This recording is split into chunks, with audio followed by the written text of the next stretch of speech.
तू मागच्या जन्मी नागिन. कडेश्वर धाममधील भोंदूबाबाकडून लैंगिक अत्याचार. सांगलीतील धक्कादायक घटना. सांगली जिल्ह्यातील विटा शहरात नाशिकमधील भोंदूबाबा अशोक खरात यासारख्या प्रकरणाचा जणू पुढचा अध्यायच पार पडत असल्याचे उघडकीस आले आहे. तू मागच्या जन्मी नागिन होतीस, हा नाग होता.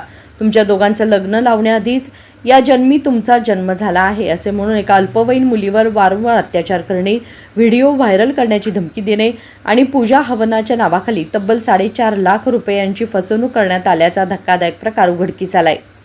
या प्रकरणी विट्यातील महेश मोहन बाबर, संकेत संदीप निकम आणि सूरज उपाध्ये या तिघांविरुद्ध पोक्सोचा गुन्हा दाखल करण्यात आलाय.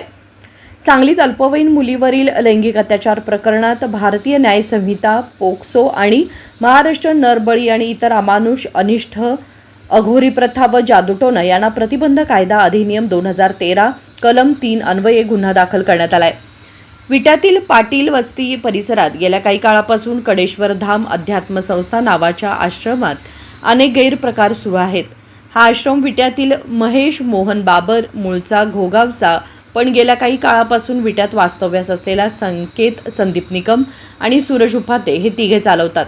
हे तिघे स्वतःकडे दैवी शक्ती असल्याचे सांगून तेथे येणाऱ्या लोकांची आर्थिक, शारीरिक आणि मानसिकदृष्ट्या फसवणूक करतात, अशा तक्रारी चर्चिल्या जात होत्या.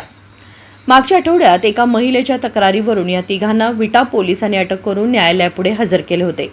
त्यातच आता हा अल्पवयीन मुलीवर अत्याचार, आर्थिक फसवणुकीचा गुन्हा दाखल झालाय. पीडित मुलीला शारीरिक आणि पित्ताशयाचा त्रास होता. याचाच गैरफायदा घेत संशयित आरोपी महेश बाबर आणि संकेत निकम यांनी पीडितेला संकेत निकम हा शंकर बाबा, महाकाल, बाळूमामा आणि चिले महाराज यांचा अवतार आहे असे भासवले. तसेच पीडित मुलीच्या शरीरात अंबाबाई देवीचा संचार येतो असं सांगून तिला पूजा आणि हवन करण्यास भाग पाडलं. अंधश्रद्धेचा कळस गाठत आरोपींनी पीडितेला तू मागच्या जन्मीची नागिन होतीस आणि संकेत बाबा हा नाग होता. तुमच्या दोघांचं लग्न लावण्याआधीच या जन्मी तुमचा जन्म झालाय असं सांगितलं. भोंदूगिरीच्या जाळ्या तोडून आरोपी संकेत निकम याने विटा येथील एका खोलीवर अल्पवयीन पीडित मुलीवर जबरदस्तीने वारंवार शारीरिक संबंध ठेवून अत्याचार केला. याशिवाय संशयित आरोपी सूरज उपाध्ये याने पीडित मुलीला तोंड न उघडण्याची धमकी दिली. संकेत बाबा सर्व काही बघत आहेत, जर कोणाला काही सांगितले तर तुझे व्हिडिओ व्हायरल करेन अशी धमकीही दिली. दरम्यान पूजा आणि हवनच्या नावाखाली संशयित आरोपी महेश बाबर आणि संकेत निकम यांनी पीडित मुलीच्या वडिलांकडून एकूण 4,50,000 रुपये बँक खात्यावर आणि 50,000 रुपये रोख रक्कम घेतली. हा सर्व मानसिक, शारीरिक आणि आर्थिक छळ असह्य झाल्यानंतर पीडितेने अखेर विटा पोलीस ठाण्यात धाव घेऊन रीतसर फिर्याद दिली. नमस्कार.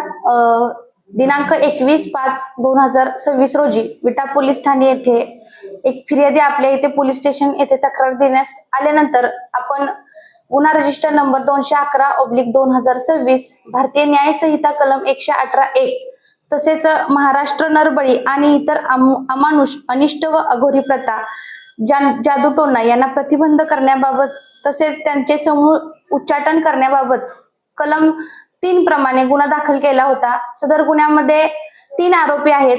महेश मोहन बाबर, वय 38 वर्ष, राहणार विटा, तसेच सूरज उपाध्ये, राहणार विटा, संकेत संदीप निकम, राहणार घोगाव, तालुका पलूस, जिल्हा सांगली. या नमूद 3 आरोपींना आपण अटक करून मान्य न्यायालयात हजर करून त्यांची पोलीस कस्टडी घेण्यात आली होती. पोलीस कस्टडीमध्ये असताना आम्ही आरोपीकडे तपास केला तर त्यांनी सदर अघोरी प्रथा करून लोकांमध्ये भूत प्रेत करणे याबाबत बाधा असल्यास आम्ही त्यांचे निर्माण करू असे सांगून त्यांची फसवणूक केली होती अशी त्यांनी कबुली दिली. तसेच आम्ही समाजातील विटा परिसरातील लोकांना आव्हान केलं की अशा काही लोकांच्या बाबतीत घटना घडल्या असतील तर त्यांनी समोर यावं.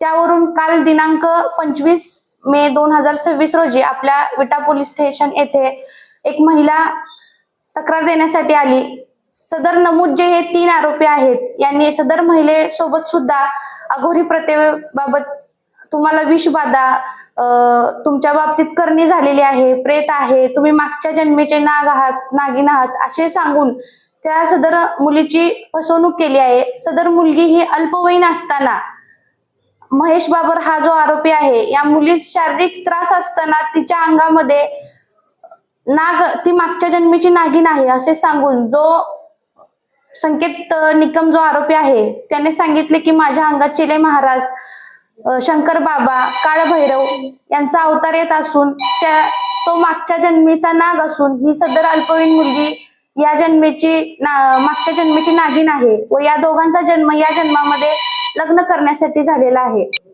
त्या मुलीला सांगितलं की संकेत निकम हा जो आहे हा मागच्या जन्मी नाग अवतार होता आणि ही मुलगी मागच्या जन्मी नागिन होती व या जन्मामध्ये त्या दोघांचा जन्म हा एकमेकांसोबत लग्न करण्यासाठी झालेला आहे असं मुलीला तसेच तिच्या आई वडिलांना भुरळ घातली त्यांनी.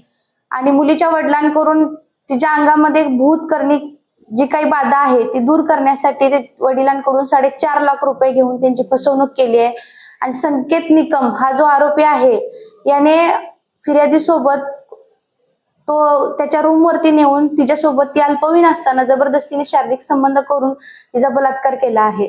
त्याचबरोबर सूरज उपाध्याय हा जो आरोपी आहे याने त्या मुलीला नंतर धमकी देण्यास सुरुवात केली की तू हा प्रकार कोणाला सांगू नको, नाहीतर तुझे व्हिडिओ आहेत, तू त्या केंद्रामध्ये येत होती, तुझ्या आई वडिलांचे तुझे व्हिडिओ आहेत ते व्हायरल करून अशी तिला धमकी दिली. अशा फिर्यादीच्या तक्रारीवरून आपण सदरचा गुन्हा दाखल केला. सदर गुन्ह्यामध्ये भारतीय न्याय संहिता कलम 64(2) तसेच फसवणुकीचं 318(4), 351 ब्रॅकेटमध्ये 2, 3-5 तसेच बालकांचे लैंगिक अपराधापासून संरक्षण अधिनियम कलम 2004 तसेच महाराष्ट्र नरबळी व अमानुष अघोरी जादूटोणा प्रतिबंध कायदा कलम 3 प्रमाणे गुन्हा दाखल केलेला आहे.